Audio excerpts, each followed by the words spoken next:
Good morning. मी प्राध्यापक Sondge T P आपणा सर्वांचे बी ए द्वितीय वर्षामध्ये मनपूर्वक स्वागत करतो. यावर्षी तिसऱ्या सत्रात आपल्याला समाजशास्त्राच्या 2 पेपरचा अभ्यास करावयाचा आहे. त्यातील पेपर क्रमांक 5 प्रॉब्लेम्स ऑफ रूरल इंडिया, ग्रामीण भारतातील समस्या हा असून या पेपरमध्ये आपल्याला ग्रामीण भारतातील विविध ज्या समस्या आहेत त्या समस्यांचे अध्ययन करावयाचे आहे.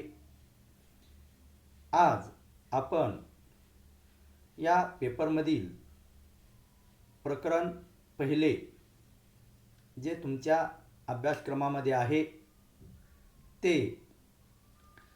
इन्स्टिट्यूशनल इश्यूज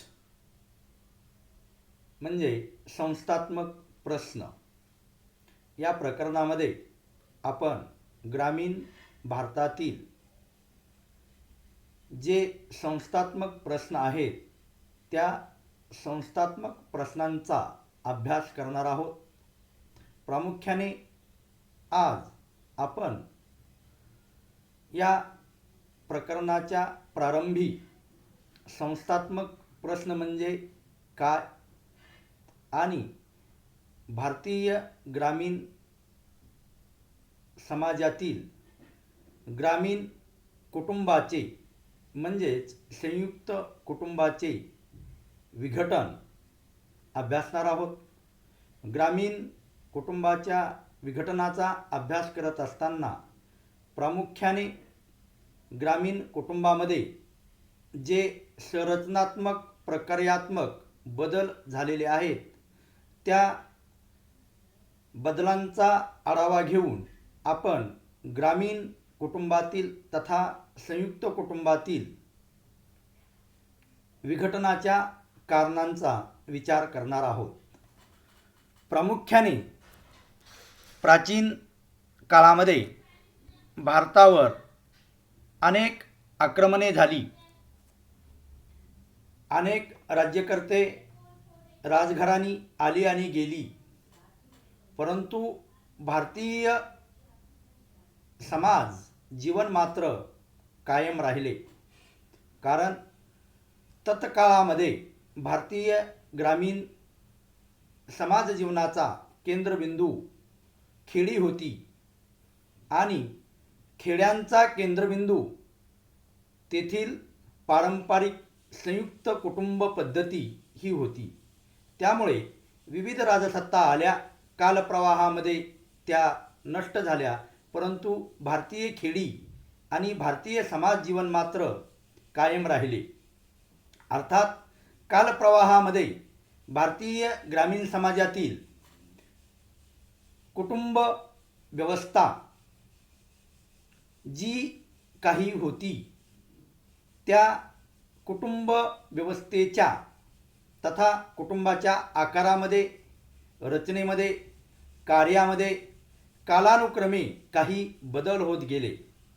याचा अर्थ असा होतो की आज भारतीय ग्रामीण समाज जीवनामध्ये जे ग्रामीण कुटुंब आपण पाहतो ते ग्रामीण कुटुंब पारंपरिक ग्रामीण कुटुंबापेक्षा भिन्न आहे. परंतु असे असले तरी आजही भारतीय ग्रामीण समाज जीवनामध्ये संयुक्त कुटुंबाचे अस्तित्व आपणास आढळून येते. त्यामुळे जेव्हा आपण ग्रामीण कुटुंबाचा विचार करतो तेव्हा तो आपोआपच संयुक्त कुटुंबाचा विचार असतो. किंबहुना ग्रामीण कुटुंब म्हणजे संयुक्त कुटुंब आणि संयुक्त कुटुंब म्हणजे ग्रामीण कुटुंब असं बोललं जातं. त्यामुळे आपण ग्रामीण कुटुंबाचा विघटनाचा विचार करत असताना सर्वप्रथम संस्थात्मक प्रश्न म्हणजे काय हे समजून घेऊ. व्यक्तीच्या मूलभूत प्रवृत्तीशी संबंधित असणाऱ्या अन्न, वस्त्र, निवारा या ज्या मूलभूत गरजा आहेत त्या गरजांच्या बरोबरच व्यक्तीच्या काही अन्य गरजा असतात, जसे की समाजमान्यता, लैंगिक वासनांची पूर्तता, मनोरंजन, शिक्षण, सांस्कृतिक गरजा यासारख्या बाबींची पूर्तता करण्याची व्यवस्था कोणत्याही समाजाला करावीच लागते. त्यामधूनच समाजामध्ये व्यक्तींच्या विविध गरजांची पूर्तता करणाऱ्या यंत्रणा कार्यरत असलेल्या दिसतात. त्यांना आपण सामाजिक संस्था म्हणून ओळखतो, जसे की विवाह संस्था, कुटुंब संस्था, धर्मसंस्था, अर्थसंस्था, राज्यसंस्था, शिक्षण व्यवस्था इत्यादी सारख्या संस्था तथा यंत्रणा समाजामध्ये आढळून येतात. या सर्व संस्था तथा यंत्रणा व्यक्तीच्या कोणत्या ना कोणत्या तरी गरजांची पूर्तता करत असतात, परंतु कालओघामध्ये या सामाजिक संस्थांच्या कार्यामध्ये काही बदल घडतात, किंबहुना बदल घडून येतात व सामाजिक संस्थेच्या बदलत्या कार्यामुळे काही समस्या निर्माण होतात. त्यांनाच सामान्यतः संस्थात्मक प्रश्न असे म्हणतात. यास भारतीय समाज देखील अपवाद नाही. आपण संस्थात्मक प्रश्न म्हणजे काय हे जाणून घेतलं. भारतीय समाजातील ग्रामीण कुटुंबामध्ये देखील विविध प्रकारचे प्रश्न तथा समस्या आहेत. त्यातील ग्रामीण समाजातील कौटुंबिक विघटन हा एक मोठा प्रश्न आहे. प्रामुख्याने कौटुंबिक विघटनाचा अभ्यास करत असताना आपल्याला ग्रामीण समाजातील कुटुंबाचे जे काही विघटन घडून आलेले आहे किंवा विघटन घडून येत आहे त्याच्या मुळाशी असणाऱ्या बाबीच्या अनुषंगाने प्रथमतः आपल्याला ग्रामीण कुटुंबाच्या संरचनेमध्ये आणि प्रकार्यामध्ये जे काही बदल घडून आलेले आहेत त्या बदलांचा विचार करावा लागतो, किंबहुना ते बदल जाणून घ्यावे लागतात, समजून घ्यावे लागतात. साधारणपणे 3 पिढ्यांचे एकत्रित वास्तव्य, मोठा आकार ही ठळक लक्षणे असणाऱ्या संयुक्त कुटुंबाची प्रतिकृती समोर ठेवून संयुक्त कुटुंबाची लक्षणे विषद केली जातात. अलीकडील काळामध्ये अशा कुटुंबांची संख्या ग्रामीण भागामध्ये देखील कमी झालेली आहे. कालओघात संयुक्त कुटुंबाच्या संरचनेमध्ये आणि प्रकार्यामध्ये देखील बदल घडून आलेले आहेत. त्या बदलांच्या संदर्भाने आपल्याला संयुक्त कुटुंबाचे विघटन समजून घ्यावयाचे आहे. प्रथमतः आपण ग्रामीण कुटुंबाच्या संरचनेतील बदलांचा विचार करणार आहोत. ग्रामीण समाजातील कुटुंबाच्या संरचनेतील बदलाचा विचार करत असताना प्रामुख्याने ग्रामीण कुटुंबाच्या संरचनेमध्ये जे बदल घडून आलेले आढळतात त्यातील ठळकपणे जाणवणारा बदल म्हणजे ग्रामीण कुटुंबाच्या आकारामध्ये बदल घडून आलेला आहे. ग्रामीण पारंपरिक संयुक्त कुटुंब हे आकाराने मोठे होते, परंतु आज ग्रामीण समाजामध्ये जे संयुक्त कुटुंब आपण पाहतो ते पारंपरिक संयुक्त कुटुंबाच्या तुलनेत आकाराने लहान आहे. किंबहुना पत्नी, पती व मुलांसहित वेगळे बिराट करणारी ग्रामीण कुटुंबे आज निर्माण झालेली आहेत. अशा कुटुंबामधील कुटुंब प्रमुख हा आपले उत्पन्न केवळ आपली पती, पत्नी, मुले, मुली यांच्यावरच खर्च करतो आहे किंवा खर्च त्यांच्यावरच व्हावा अशी प्रकारचा विचार त्याचा असल्याचा आढळतो. म्हणजेच पारंपरिक ग्रामीण कुटुंबामध्ये जे 2-3 पिढ्याचे सदस्य एकत्रित वास्तव्य करत होते, एका चुलीवर शिजवलेले अन्न ग्रहण करत होते. ही जी पारंपरिक संयुक्त कुटुंबाची लक्षणे होती ती आजच्या ग्रामीण कुटुंबामध्ये आढळत नाहीत. या अर्थाने कुटुंबाच्या आकारामध्ये बदल झालेला दिसतो. दुसरा जो प्रमुख बदल ग्रामीण कुटुंबाच्या संरचनेमध्ये झालेला दिसतो तो म्हणजे कुटुंब प्रमुखाच्या सत्तेतील बदल. संयुक्त कुटुंबात सत्तेबाबत कुटुंब प्रमुखाचा जवळजवळ एकाधिकार होता. कुटुंब प्रमुखाच्या सर्व आदेशांचे, इच्छांचे, आकांक्षांचे पालन कुटुंबातील सर्व सदस्यांना करावे लागत होते.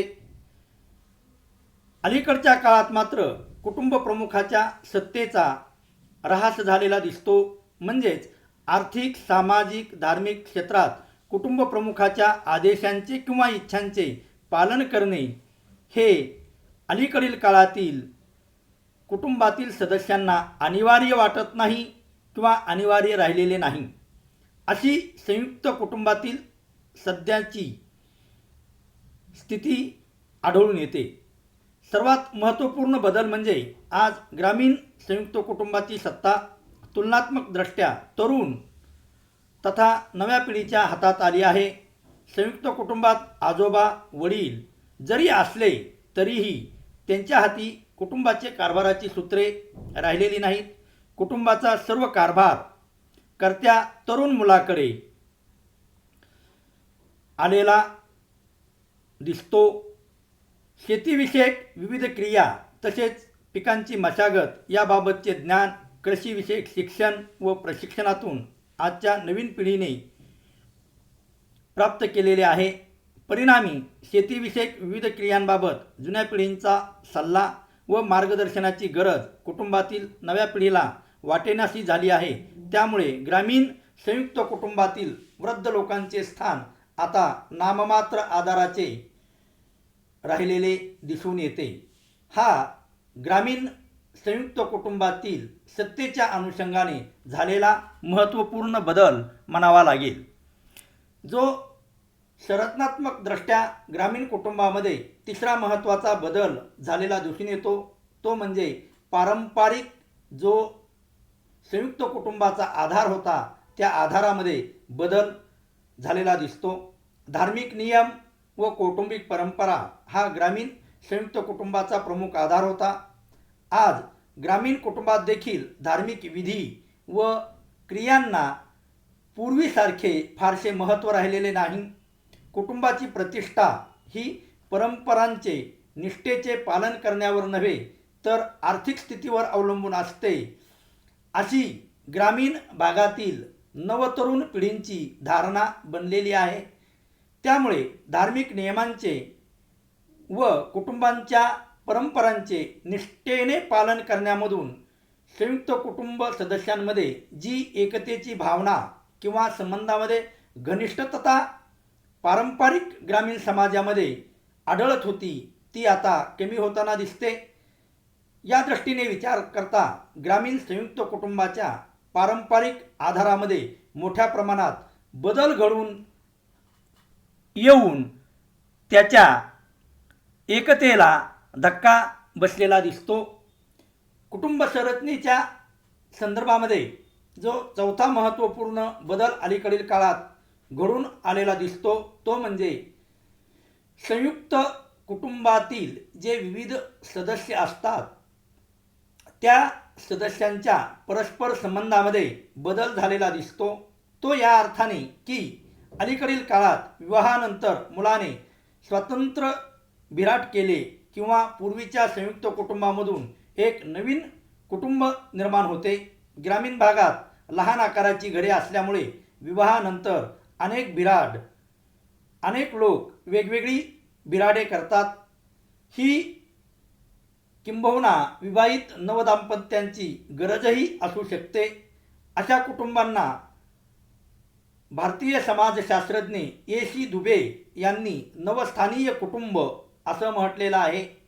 पूर्वी मूळ संयुक्त कुटुंब आणि नवस्थानीय कुटुंब यांच्यामध्ये एकीचे सलोख्याचे संबंध आढळत, परंतु अलीकडच्या काळात व्यक्तिवादाच्या प्रभावामुळे कुटुंब सदस्यांमधील परस्पर संबंधात प्राथमिक संबंधाऐवजी दुय्यम संबंधाचे स्वरूप प्राप्त झालेले दिसते. म्हणजे प्रेम, माया, आपुलकी, जिव्हाळा, आपलेपणा, एकात्मता या बाबी पारंपरिक ग्रामीण कुटुंबामध्ये ज्या प्रामुख्याने होत्या त्या अलीकडील काळातील ग्रामीण कुटुंबांमधून कमी होताना दिसत आहेत.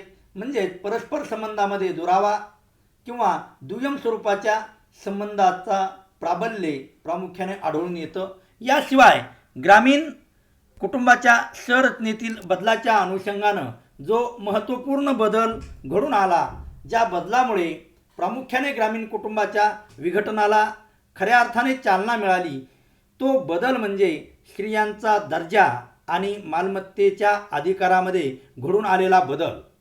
ग्रामीण संयुक्त कुटुंबात अलीकडील काळात कुटुंब सदस्यांना मालमत्तेमधील त्यांचा हिस्सा मागण्यापासून पूर्वीसारखे परावर्त करणे किंवा दूर ठेवणे कठीण झाले आहे. कुटुंबाच्या मालमत्तेमधला आपला हिस्सा विकणे किंवा गहाण ठेवणे याबाबतचा निर्णय घेण्याचे अधिकार स्वातंत्र्य आपल्याला आहे, अशी भावना अलीकडील कुटुंब सदस्यांमध्ये विकसित झालेली आढळते, किंबहुना ती विकसित होताना दिसते आहे.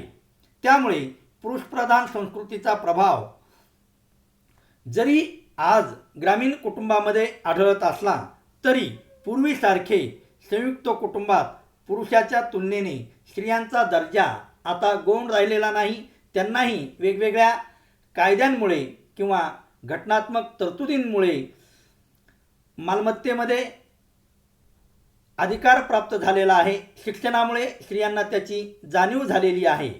अशा प्रामुख्याने कुटुंबाच्या संरचनेच्या दृष्टीने ग्रामीण पारंपरिक कुटुंबाच्या मध्ये संरचनात्मक बदल घडून आलेले दिसतात. याशिवाय ग्रामीण कुटुंबाच्या प्रकार्यामध्ये तथा कार्यामध्ये देखील मोठ्या प्रमाणात बदल घडून आलेले आहेत. जे प्रकार्यात्मक बदल ग्रामीण कुटुंबाच्या विघटनासाठी प्रामुख्याने जबाबदार ठरलेले आढळून येतात. ग्रामीण कुटुंबाच्या प्रकार्यातील बदलांचा विचार करत असताना असे लक्षात येते की शिक्षण व संस्कृती संबंधीच्या कार्यामध्ये प्रामुख्याने बदल झालेला दिसतो. पारंपरिक ग्रामीण कुटुंबामध्ये मुलांना अक्षर ओळख करून देणे, त्यांचा नियमित अभ्यास घेणे ही कुटुंबाची कार्य मानली जात असत. पारंपरिक संयुक्त कुटुंब मुलांना व्यावसायिक शिक्षण देण्याचं कार्य करत असे. शिवाय कुटुंब संस्थेचं हे जे कार्य आहे ते कार्य कुटुंबबाह्य संस्थांकडे अलीकडील काळात हस्तांतरित झाले. जसे की बालवाडी, शिकवणी वर्ग, अंगणवाडी यासारख्या संस्था मुलांचा अभ्यास घेण्याच्या कार्यामध्ये कुटुंबाला सहाय्य करत आहेत. त्यामुळे ग्रामीण कुटुंबाच्या शैक्षणिक आणि सांस्कृतिक कार्याचं हस्तांतरण कुटुंबबाह्य यंत्रणांकडे झालं. याचा परिणाम असा झाला की कुटुंबाचे हे प्रकार्यात्मक बदल कुटुंब विघटनाच्या दृष्टीने प्रामुख्याने जबाबदार ठरलेले दिसतात. पारंपरिक ग्रामीण कुटुंबामध्ये घराण्याचा इतिहास, परंपरा, कौटुंबिक आदर्श, मूल्ये यासारख्या बाबींची मुलांना कुटुंबाद्वारेच ओळख करून दिली जात असे, किंबहुना तशी ओळख करून देणं महत्त्वाचं मानलं जात असं. परंतु अलीकडील काळामध्ये ग्रामीण विशेषतः शहरी कुटुंबांना पारंपरिक संस्कृतीची ओळख करून देणे हे पूर्वीसारखे महत्त्वाचे वाटत नाही. आणि जरी ते महत्त्वाचे वाटत असले तरी हे कार्य करण्यासाठी वेगवेगळे संस्कार केंद्र, व्यक्तिमत्व विकास वर्ग, उन्हाळी वर्ग यासारख्या संस्था विशेषतः शहरांमधून निर्माण झालेल्या आहेत, वाढलेल्या आहेत. त्यामुळे ग्रामीण कुटुंबाचे पारंपरिक शिक्षण आणि संस्कृतीच्या संदर्भातील कार्य कुटुंबबाह्य संस्थांकडे हस्तांतरित झालेले आहे, जे ग्रामीण कुटुंबाच्या विघटनाला चालना देण्यासाठी पूरक ठरले.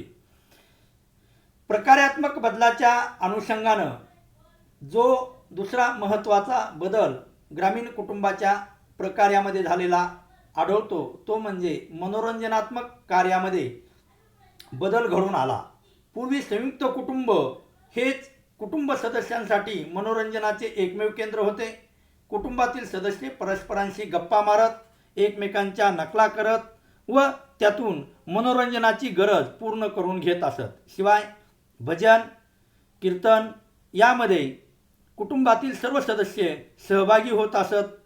त्यामुळे त्यांना एकाकीपणा कधीही जाणवत नव्हता. परंतु अलीकडील काळामध्ये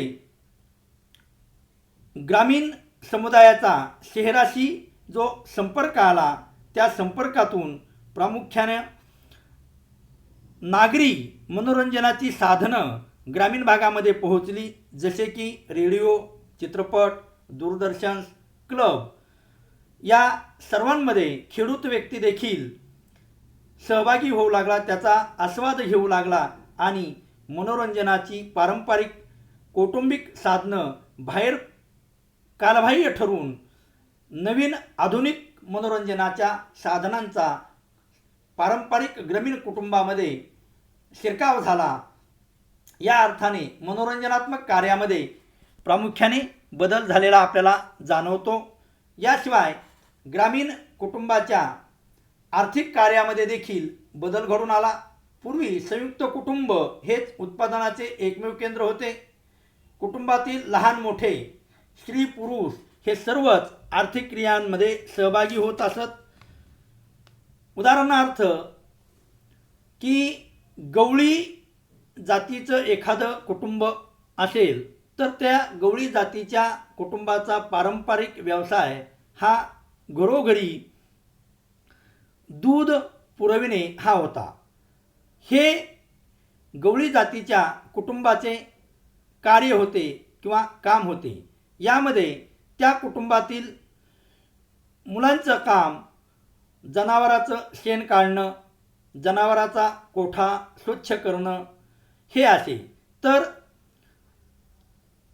दूध काढणं, जनावरांना रानामध्ये घेऊन जाणं ही पुरुषाची कामं होती. घरातील दही, दूध, लोणी इत्यादीची निगा राखणं, व्यवस्था करणं ही स्त्रियांची कामं होती. म्हणजे या व्यवसायामध्ये कुटुंबातील प्रत्येक लहान मोठा, स्त्री पुरुष कोणीही असो सहभागी होता, त्यामध्ये तो काम करत होता. परंतु अलीकडील काळामध्ये आता ग्रामीण समाजामध्ये देखील कुटुंब हे केवळ उत्पादनाचं साधन राहिलं नाही, तर कुटुंबबाह्य उत्पादन प्रक्रियेमध्ये प्रामुख्याने ग्रामीण समाजातील व्यक्ती सहभागी होताना दिसतो आहे. म्हणजे आर्थिक कार्यामध्ये देखील कुटुंबाच्या परिवर्तन तथा बदल झालेला आपल्याला जाणवतो. त्यानंतर प्रकारात्मक बदलाच्या अनुषंगाने कुटुंबाच्या धार्मिक कार्यामध्ये देखील बदल झालेला आहे. पूर्वी कुटुंबातील सर्व सदस्य घरामध्ये होणाऱ्या पूजा अर्चा, भजन, कीर्तन, उत्सव, यज्ञ यासारख्या धार्मिक कार्यामध्ये सहभागी होत असत. धार्मिक कार्य हा कुटुंबातील मुलांवर संस्कार करण्याचा एक चांगला मार्ग पूर्वीच्या काळी मानला जात असे. परंतु आता कुटुंबामध्ये फारशी धार्मिक कार्य होत नाहीत. जी काही धार्मिक कार्य होतात त्यामध्ये सहभागी होणे हे कुटुंब सदस्याच्या वैयक्तिक आवडीनिवडी आणि इच्छांवर अवलंबून असलेलं दिसतं किंवा तसं अलीकडच्या काळामध्ये मानलं जात आहे.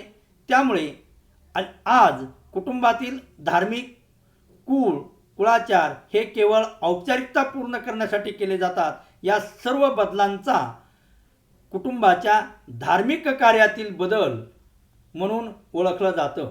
हे जे संरचनात्मक प्रकार्यात्मक ग्रामीण कुटुंबामध्ये बदल अलीकडच्या काळामध्ये घडून आलेले आहेत, त्या बदलांचा परिणाम म्हणून पारंपरिक ग्रामीण तथा संयुक्त कुटुंबाच्या विघटनाला चालना प्राप्त होत गेली आणि पारंपरिक ग्रामीण कुटुंब ही संपुष्टात येऊन त्या जागी केंद्र तथा विभक्त कुटुंबे अस्तित्वात आलेली दिसतात. ग्रामीण कुटुंबाच्या विघटनाचा अभ्यास करत असताना सर्वप्रथम आपल्याला कुटुंब विघटनाचा अर्थ समजून घेणं गरजेचं ठरतं. साधारणतः कुटुंबामध्ये पती, पत्नी, आजी, आजोबा, भाऊ, बहीण यासारखी अनेक स्थाने असतात व प्रत्येक स्थानधारकाचा दर्जा आणि भूमिका ही संस्कृतीद्वारे निश्चित झालेली असते. कुटुंबाचे स्वरूप हे कालानुरूप योग्य असावयास हवे व त्यासाठी परिस्थितीनुरूप संस्कृतीमध्ये बदल घडणे आवश्यक असते. परंतु अनेकदा असे घडत नाही. जेव्हा परिस्थितीनुरूप कुटुंबाच्या संस्कृतीमध्ये म्हणजेच मूल्यांमध्ये, प्रमाणकांमध्ये बदल घडत नाही, तेव्हा व्यक्तीचे वर्तन किंवा कुटुंब सदस्याचे वर्तन, कुटुंबातील स्थानधारकाचे वर्तन त्याच्या दर्जानुसार घडत नाही. म्हणजेच व्यक्तिवर्तन आणि नीतिमूल्ये यामध्ये प्रामुख्याने संघर्ष निर्माण होतो व असा संघर्ष निर्माण झाला की कौटुंबिक समस्या निर्माण होतात. उदाहरणार्थ, कुटुंब सदस्य मन मानेल तसे वागू लागतात. कर्तव्य जिव्हाळ्याची भावना त्यांच्यामध्ये राहत नाही. त्यातून कौटुंबिक एकात्मता व शांतता संपुष्टात येते. या स्थितीला विघटन असे म्हणतात. यावरून आपणाला असं म्हणता येईल की कुटुंब सदस्यातील मतैक्य व निष्ठा नष्ट होऊन पूर्वापार चालत आलेल्या संबंधात असंतुलन निर्माण होऊन ते तुटणे किंवा कुटुंबातील सजातीयतेच्या ज्या जाणीवा असतात त्या जाणीवा कमी होऊन वेगळेपणाच्या, विजातीयतेच्या भावनांचा विकास होणे म्हणजे कुटुंब विघटन होय. कुटुंब विघटनामध्ये प्रामुख्याने काय होतं तर कुटुंबामधील आपलेपणा, प्रेम, आपुलकी, जिव्हाळा, एकात्मता या ज्या कुटुंबाला एकसंघ ठेवणाऱ्या बाबी असतात त्या कमी कमी होत जातात आणि वैचारिक मतभेद, व्यक्तिगत हेतू, स्वार्थ यासारख्या बाबी वर डोके काढू लागतात. त्याचं प्राबल्य निर्माण होतं. तेव्हा प्रामुख्यानं कुटुंब विघटनाची प्रक्रिया कार्यान्वित होते किंवा कुटुंब विघटनाला सुरुवात होते. तेव्हा ग्रामीण कुटुंबाच्या विघटनाच्या संदर्भामध्ये ग्रामीण कुटुंबाचं विघटन का घडून आलं किंवा ग्रामीण कुटुंबाची विघटनाची कारणे कोणती आहेत हे जाणून घेता असं दिसतं की पारंपरिक भारतीय ग्रामीण समाज हा स्वयंपूर्ण होता, स्वायत्त होता. परंतु ब्रिटिशाच्या आगमनानंतर भारतीय पारंपरिक ग्रामीण समाज जीवनातील स्वयंपूर्णता आणि स्वायत्तता संपुष्टात आली. पुढे औद्योगिकरण आलं आणि औद्योगिकरणामुळे ग्रामीण कुटुंबाच्या विघटनाला प्रामुख्याने चालना मिळाली. ती या अर्थाने की औद्योगिकरणाची प्रक्रिया जी आहे त्या औद्योगिकरणाच्या प्रक्रियेने 3 बाबी घडून आणल्या.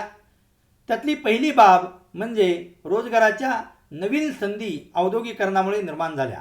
कारण औद्योगिकरणाच्या प्रक्रियेत कारखाने व व्यापारी केंद्रे देशाच्या एखाद्या विशिष्ट भागामध्ये, विशिष्ट प्रदेशामध्ये, विशिष्ट शहरामध्ये निर्माण झाली. त्यामुळे रोजगाराच्या संधी मिळवण्यासाठी तरुणांना आपल्या मूळ गावापासून, आपल्या मूळ कुटुंबापासून दूर जावे लागते. नोकरीचे ठिकाण मूळ गावापासून तथा कुटुंबापासून जितके जास्त लांब तितके मुलांचे आपल्या घरी जाणे येणे कमी होत जाते. प्रारंभीच्या काळी काही दिवस सणावारापुरतेच ही मुले घरी येतात, परंतु पुढे तेही जाणे येणे कमी होते. अलीकडे तर रोजगाराच्या संधीसाठी मुले परदेशामध्ये देखील जाऊ लागली आहेत. त्यामुळे त्यांचे मूळ गाव, मूळ घर या ठिकाणी येणे कमी होत आहे. भौगोलिक अंतरामुळे नातेसंबंधांचे जे बंध असतात ते शिथिल होतात. ते एकमेकांना फारसा वेळ देऊ शकत नाहीत. यातून कुटुंब विघटनाला चालना मिळते. औद्योगिकरणामुळे दुसरी जी बाब घडून आली ती ही की व्यक्तिगत विचारांना प्रोत्साहन औद्योगिकरणाच्या प्रक्रियेमुळे प्राप्त झाले. कारण केवळ स्वहिताला, स्वतःच्या करिअरला प्राधान्य देण्याची प्रवृत्ती औद्योगिकरणातून निर्माण झाली. त्यालाच व्यक्तिवादाची भावना असेही म्हटलं जातं. ही व्यक्तिवादाची भावना वाढल्यामुळे व्यक्तीच्या जीवनात स्पर्धा, करार, पैसा यांना अत्याधिक महत्त्व प्राप्त झालं. त्यामुळे व्यक्ती केवळ स्वतःपुरताच विचार करू लागली. व्यक्ती स्वातंत्र्याच्या अतिरेकातून व्यक्तिवादाची उत्पत्ती होते आणि व्यक्तिवादाचा विपरीत परिणाम संयुक्त कुटुंबावर तथा पारंपरिक भारतीय ग्रामीण कुटुंबावर आपल्याला झालेला दिसतो. औद्योगिकरणानं तिसरी जी महत्त्वपूर्ण बाब घडून आणली ती म्हणजे पारंपरिक भारतीय गृह उद्योगाचा, कुटीर उद्योगाचा ऱ्हास घडून आणला, किंबहुना ते कुटीर उद्योग, गृह उद्योग मोडकळीस आणले. कुटीर उद्योगापेक्षा यंत्रातील किंवा कारखान्यातील वस्तू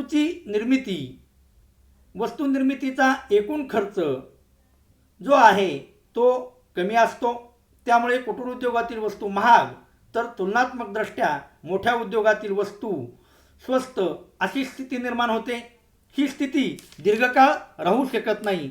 हळूहळू कुटीर उद्योग बंद पडू लागतात. त्याला बाजारपेठेमध्ये मागणी राहत नाही. कुटीर उद्योग बंद पडले की श्रमिकाला रोजगार प्राप्तीसाठी स्थलांतर करावं लागते आणि रोजगार प्राप्तीसाठी केलेलं स्थलांतर हे संयुक्त कुटुंबाच्या विघटनाचं प्रामुख्याने कारण ठरतं. पारंपरिक ग्रामीण कुटुंबाच्या तथा संयुक्त कुटुंबाच्या विघटनासाठी जे दुसरं महत्त्वाचं कारण जबाबदार ठरलं ते म्हणजे नागरीकरण. औद्योगिकरण आणि नागरीकरण या जुळ्या प्रक्रिया आहेत. म्हणजे औद्योगिकरण वाढले की नागरीकरणाची प्रक्रिया गतिमान होते. शहरांमध्ये राहण्यासाठी प्रामुख्याने त्यातून राहत्या जागेची टंचाई निर्माण होते. लहान घरामध्ये संयुक्त कुटुंबाचे सर्व सदस्य सामावले जाऊ शकत नाहीत. त्यामुळे शहरातील राहण्यासाठीच्या जागेच्या टंचाईमुळे कुटुंबाचा आकार अधिक लहान करण्याकडे व्यक्तीचा कल वाढतो आणि अशा स्थितीमध्ये व्यक्ती स्वतः, त्याची पत्नी व त्यांची अविवाहित मुले यांचं एक स्वतंत्र विराट करतो आणि मिळेल त्या जागेमध्ये शहरामध्ये वास्तव्य करावयास सुरुवात करतो. म्हणजेच नागरीकरणाच्या प्रक्रियेनं काय केलं तर ग्रामीण कुटुंब जे एकत्रित होतं त्यांना एकत्रित राहण्यासाठीची जी परिस्थिती आहे ती परिस्थिती प्राप्त होऊ देत नाही आणि त्यातून अनेकदा न विलाजास्तव वेगवेगळी विराट करून त्या कुटुंबातील वेगवेगळ्या सदस्यांना वास्तव्य करावं लागतं. याशिवाय ग्रामीण कुटुंबाच्या विघटनाचं जे पुढचं कारण आढळतं ते म्हणजे दळणवळणाच्या साधनांचा विकास. औद्योगिकरण, नागरीकरण आणि यांत्रिकीकरणाचा व वैज्ञानिक जगतातील नवनवीन शोधांचा परिणाम म्हणून दळणवळणाच्या साधनांचा अलीकडील काळामध्ये मोठ्या प्रमाणात विकास झालेला आहे. त्यातून जलद वाहतुकीची साधने उपलब्ध झाली. त्यामुळे व्यक्तीच्या जीवनाला गतिशीलता प्राप्त झाली. मूळ गावापासून आणि कुटुंबापासून भौगोलिकदृष्ट्या दूरवर जाणे हे दळणवळणाच्या जलद साधनामुळे सहज शक्य होऊ लागले, जे संयुक्त कुटुंबाच्या विघटनासाठी प्रामुख्याने जबाबदार ठरलेलं दिसून येतं. यानंतरचं संयुक्त कुटुंबाच्या तथा ग्रामीण कुटुंबाच्या विघटनाचं जे महत्त्वाचं कारण आढळतं ते म्हणजे पाश्चिमात्य शिक्षण व संस्कृतीच्या आदर्शांचा भारतीय समाजमनावरील प्रभाव. आधुनिक शिक्षणात पाश्चिमात्य जीवनपद्धती, मूल्ये, आदर्श, संस्कृती इत्यादीचा प्रभाव वाढलेला आहे. पारंपरिकता आणि आधुनिकता यामधील संघर्षामध्ये तथा स्पर्धेमध्ये आधुनिकतेला पारंपरिकतेवर सहजपणे मात करणे शक्य झाले आहे. पाश्चिमात्य संस्कृती व्यक्तिगत अधिकार, व्यक्तिगत संपत्ती, व्यक्ती स्वातंत्र्य, निर्णय प्रक्रियेतील आत्मनिर्भरता यासारख्या बाबींना महत्त्व दिले जाते. या सर्व बाबी संयुक्त कुटुंबाच्या विरुद्ध असून संयुक्त कुटुंबातील नवीन पिढीवर पाश्चिमात्य शिक्षणाचा जो प्रभाव पडलेला आहे त्यातून संयुक्त कुटुंबापेक्षा केंद्र कुटुंबाकडे अलीकडील तरुण पिढीचा कल झुकत चाललेला दिसतो, जो संयुक्त कुटुंबाच्या ग्रामीण कुटुंबाच्या विघटनाला पोषक आहे. याशिवाय पुढचं जे कारण ग्रामीण कुटुंबाच्या विघटनाचं आढळून येतं ते म्हणजे स्त्री शिक्षणाचा झालेला प्रसार. स्त्रियांच्या शिक्षणाचा जो प्रसार स्वातंत्र्योत्तर काळामध्ये घडून आला, त्यामुळे भारतीय समाजातील स्त्री शिक्षणाच्या प्रमाणामध्ये मोठ्या प्रमाणात वाढ झाली. स्त्री शिक्षणामुळे स्त्रियांचा दृष्टिकोन विकसित झाला. चूल आणि मूल हेच आपले कार्यक्षेत्र आहे या संकुचित दृष्टिकोनातून स्त्रिया बाहेर पडल्या. शिक्षित स्त्रिया स्वतःच्या पायावर अर्थार्जन करू लागल्या.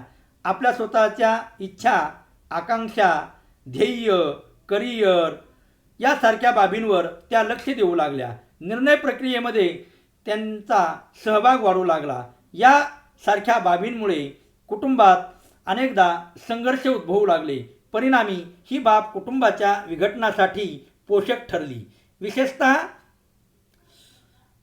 संयुक्त कुटुंबातील स्त्रियांचा व्यक्तिगत दृष्टिकोन किंवा व्यक्तिवादी दृष्टिकोन संयुक्त कुटुंबाच्या विघटनासाठी जबाबदार ठरला असल्याचं आपल्याला दिसून येतं. यानंतरचं ग्रामीण कुटुंबाच्या विघटनाचं जे महत्त्वाचं कारण आढळून येतं ते हे की ग्रामीण समाजामध्ये, ग्रामीण कुटुंबामध्ये नवीन आर्थिक संघटन उदयास आले. प्रामुख्याने ब्रिटिशांची राजवट सुरू होण्यापूर्वी भारतीय खेडी स्वायत्त होती, स्वयंपूर्ण होती, आत्मनिर्भर होती. खेड्यातील लोकांच्या सर्व प्रकारच्या गरजांची पूर्तता खेड्यामध्येच किंवा आपल्याच गावामध्ये होत होती. परंतु ब्रिटिशाच्या आगमनानंतर भारतीय समाजातील गृहउद्योग, कुटीर उद्योग मोडकळीस येऊन भारतीय खेड्यांची स्वयंपूर्णता, स्वायत्तता आणि आत्मनिर्भरता संपुष्टात आली. कृषीप्रधान अर्थव्यवस्थेमुळे संयुक्त कुटुंब पद्धती ही त्या काळाची तथा तत्कालीन अर्थव्यवस्थेची गरज होती. परंतु ब्रिटिश सरकारने भारतीय समाजात विविध प्रकारचे बदल घडवून आणले. उदाहरणार्थ, पूर्वी भारतीय समाजामध्ये देवाणघेवाण ही वस्तूच्या स्वरूपामध्ये होत होती, म्हणजे वस्तू विनिमय पद्धती अस्तित्वामध्ये होती. परंतु ब्रिटिशांनी मुद्रा तथा चलनी नाण्याच्या माध्यमातून व्यवहार करण्यास सुरुवात केली. त्यामुळे काय झालं तर वस्तू विनिमय मागं पडला आणि चलनी नाण्याला महत्त्व प्राप्त झालं. म्हणजे खरेदी विक्रीचे व्यवहार वस्तूच्या स्वरूपात होण्याऐवजी चलनाच्या स्वरूपामध्ये होऊ लागले. त्यातूनच ब्रिटिशाच्या आगमनानंतर उद्योगप्रधान तथा बाजारपेठीय अर्थव्यवस्था निर्माण झाली आणि ही उद्योगप्रधान तथा बाजारपेठीय अर्थव्यवस्था ही प्रामुख्याने संयुक्त कुटुंब पद्धतीच्या विघटनाला जबाबदार ठरलेली दिसून येते. यानंतरचं जे महत्त्वाचं कारण ग्रामीण कुटुंबाच्या विघटनाचं आढळून येतं ते म्हणजे कुटुंबाच्या कार्यपद्धतीमध्ये घडून आलेला बदल. पारंपरिक भारतीय कुटुंबामध्ये घरातील सर्व कामं घरातील सर्व व्यक्ती मिळून करत असत. परंतु अलीकडच्या काळामध्ये भारतीय कुटुंबामध्ये washing machine, mixer, gas, oven यासारखी यांत्रिक उपकरणे आली. नाटक, चित्रपट इत्यादीमुळे मनोरंजनाची साधनं कुटुंबबाह्य व्यवस्थांकडून पूर्ण होऊ लागली.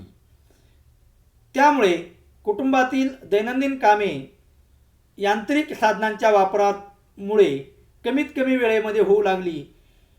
त्यामुळे स्त्रियांना अधिकचा रिकामा वेळ तुलनात्मकदृष्ट्या पूर्वीच्या तुलनेमध्ये मिळू लागला. त्यामुळे संयुक्त कुटुंबाच्या आवश्यकतेचे महत्त्व कमी होऊ लागले. म्हणून ग्रामीण कुटुंबाचे विघटन घडून येण्यास चालना मिळाली. त्यानंतरचं जे महत्त्वाचं कारण ग्रामीण कुटुंबाच्या विघटनाचं आढळतं ते हे की लोकसंख्या वृद्धी आणि बेरोजगारीमध्ये झालेली वाढ. लोकसंख्येच्या वाढीबरोबरच संयुक्त कुटुंबातील सदस्यांच्या संख्येमध्येही वाढ होऊ लागली. कुटुंबाच्या मालमत्तेतून सर्व कुटुंब सदस्यांचे पालनपोषण करणे हळूहळू आवाक्याबाहेर जाऊ लागले. कुटुंबात आणि कुटुंबाबाहेरही बेरोजगारांच्या संख्येत मोठ्या प्रमाणात वाढ झाली. दारिद्र्याच्या समस्येने संयुक्त कुटुंबाच्या घरामध्ये प्रवेश केला. एकाच कुटुंबातील सदस्यांच्या परस्पर संबंधातील घनिष्ठता कमी होऊ लागली व ग्रामीण कुटुंब विघटनाच्या वाटेवर प्रवास करू लागले. म्हणजेच वाढती लोकसंख्या आणि वाढत्या लोकसंख्येतून निर्माण झालेली बेरोजगारी ही देखील प्रामुख्याने ग्रामीण कुटुंबाच्या विघटनासाठी जबाबदार असल्याचं दिसतं. यानंतरचं जे महत्त्वाचं कारण ग्रामीण कुटुंबाच्या विघटनासाठी जबाबदार असल्याचं दिसतं ते म्हणजे पारंपरिक भारतीय ग्रामीण कुटुंबावर जो परंपरांचा प्रभाव होता तो परंपरांचा प्रभाव कालप्रवाहामध्ये कमी कमी होत गेला. ही बाब ग्रामीण कुटुंबाच्या विघटनाला जबाबदार असलेली दिसते. कारण आधुनिकीकरणाच्या, नागरीकरणाच्या, पाश्चिमात्यीकरणाच्या प्रक्रियेमध्ये पारंपरिक जे मूल्ये, प्रथा, परंपरा, लोकाचार, लोकरूढी होत्या त्यांचा पारंपरिक ग्रामीण कुटुंबातील प्रभाव कमी होऊन गेला. पारंपरिक ग्रामीण कुटुंबातील सदस्य परस्परांशी आत्मीयतेच्या भावनेने जोडलेल्या होत्या, परंतु परंपरांचा प्रभाव कमी झाल्यामुळे ग्रामीण कुटुंबामध्ये विभेदीकरणाची प्रक्रिया सुरू झाली असल्याचं प्रामुख्यानं दिसून येतं.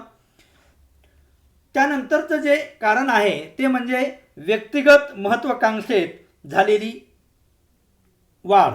प्रामुख्याने अलीकडच्या काळामध्ये शिक्षणाचा वाढता प्रभाव, नागरी समाज जीवनाचे आकर्षण, औद्योगिकरण, आधुनिकीकरण, पाश्चिमात्यीकरण यातून व्यक्तीच्या व्यक्तिगत महत्त्वाकांक्षांमध्ये वाढ होत जाताना दिसते आहे, जी संयुक्त कुटुंबाच्या तथा पारंपरिक ग्रामीण कुटुंबाच्या विघटनासाठी घातक ठरली. प्रामुख्याने पारंपरिक ग्रामीण कुटुंबात व्यक्तिगत महत्त्वाकांक्षाला फारसे महत्त्व नव्हते. मी ऐवजी आम्हीची भावना प्रबळ होती. परंतु नागरीकरण, दळणवळणाच्या सुविधा, शहरांशी आलेला सततचा संपर्क, दूरदर्शन, चित्रपटांचा प्रभाव, उच्च शिक्षणाचं वाढलेलं प्रमाण यामुळे आम्ही ऐवजी मी ही भावना प्रबळ बनून त्यातून व्यक्तिवादाचा विकास झाला. व्यक्तिवादाने वरती डोके काढले. व्यक्तिगत महत्त्वाकांक्षा, इच्छा यामध्ये वाढ होत गेली. ही बाब प्रामुख्याने ग्रामीण कुटुंबाच्या विघटनासाठी जबाबदार ठरली. यानंतरचं महत्त्वाचं जे कारण प्रामुख्याने ग्रामीण कुटुंबाच्या विघटनासाठी आढळून येतं ते म्हणजे कुटुंबकर्त्याचा वाढता दुजाभाव. पारंपरिक ग्रामीण कुटुंबात कर्त्या व्यक्तीचे तथा कुटुंबप्रमुखाचे स्थान अनन्यसाधारण असे होते. कुटुंबप्रमुखाचा शब्द, कुटुंबप्रमुखाच्या इच्छा ह्याच त्या कुटुंबाच्या व कुटुंबातील सर्व सदस्यांच्या इच्छा आणि आकांक्षा मानल्या जात होत्या. परंतु कुटुंबप्रमुखाचा शब्द अलीकडील काळामध्ये प्रमाण आणि अंतिम मानला जात नाही.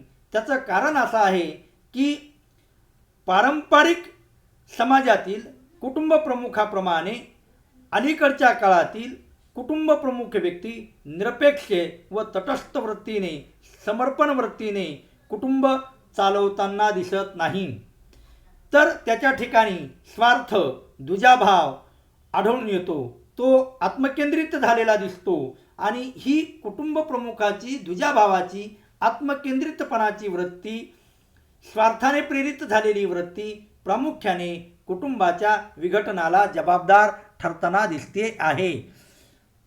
याशिवाय ग्रामीण कुटुंबाच्या विघटनासाठी जे आणखी एक महत्त्वाचं कारण आढळून येतं ते मध्ये परस्परांमध्ये वाढत जाणारे मतभेद. आधुनिक ग्रामीण कुटुंबात परस्पर मतभेदांचे प्रमाण वाढत आहे. विशेषतः भाऊ-भाऊ, वडील-मुलगा, सासू-सुना, जावा-जावा यांच्यातील मतभेद प्रकर्षाने दिसून येतात. कालांतराने या मतभेदाचे रूपांतर सुप्त संघर्षात होते व नंतर हा संघर्ष उफळून आलेला दिसतो व वाढलेले परस्पर मतभेद हे कुटुंबाच्या विघटनास प्रामुख्याने जबाबदार ठरताना दिसतात. याशिवाय कुटुंबातील कलह किंवा संघर्ष हे देखील ग्रामीण कुटुंबाच्या विघटनाचं प्रमुख कारण असलेलं आढळून येतं, ज्यामध्ये प्रामुख्याने पारंपरिक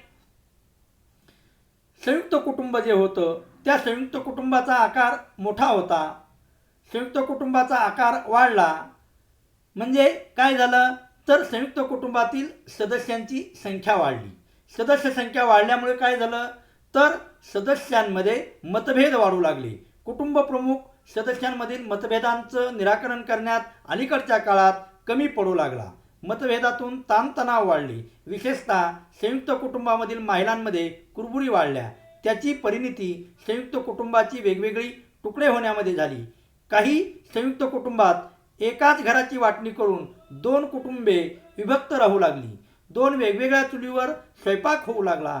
समान पाकशाळा हे संयुक्त कुटुंबाचं भारतीय समाजशास्त्रज्ञ इरावती कर्वे यांनी जे वैशिष्ट्य सांगितलेलं होतं ते वैशिष्ट्ये आधुनिक ग्रामीण कुटुंबातून हद्दपार झालं किंवा कालबाह्य ठरलं. म्हणजेच कौटुंबिक कलह हे प्रामुख्यानं संयुक्त कुटुंबाच्या विघटनासाठी जबाबदार असलेलं दिसून येतं.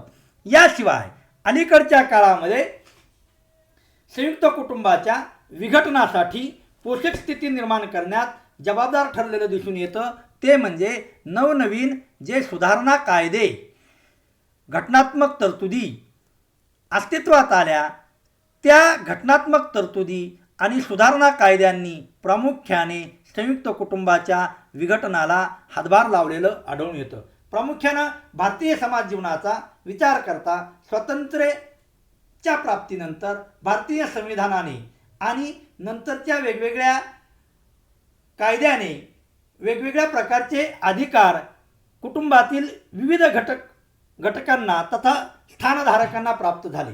प्रामुख्याने संयुक्त कुटुंबाचं विघटनसाठी जे सुधारणा कायदे कमी अधिक फरकानं जबाबदार ठरले त्यामध्ये प्रामुख्याने 1924चा विशेष विवाह अधिनियम, 1929चा हिंदू उत्तराधिकार अधिनियम,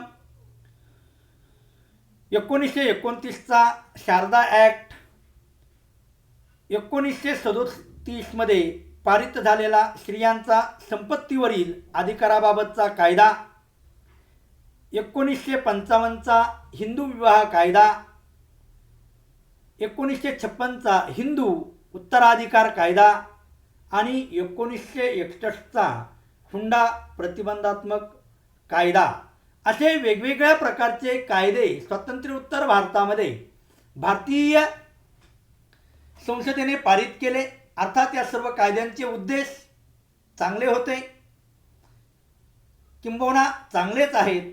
परंतु या कायद्यांमुळे संयुक्त कुटुंबातील व्यक्तीला, पारंपरिक ग्रामीण कुटुंबातील व्यक्तीला काही विशेष अधिकार प्राप्त झाले.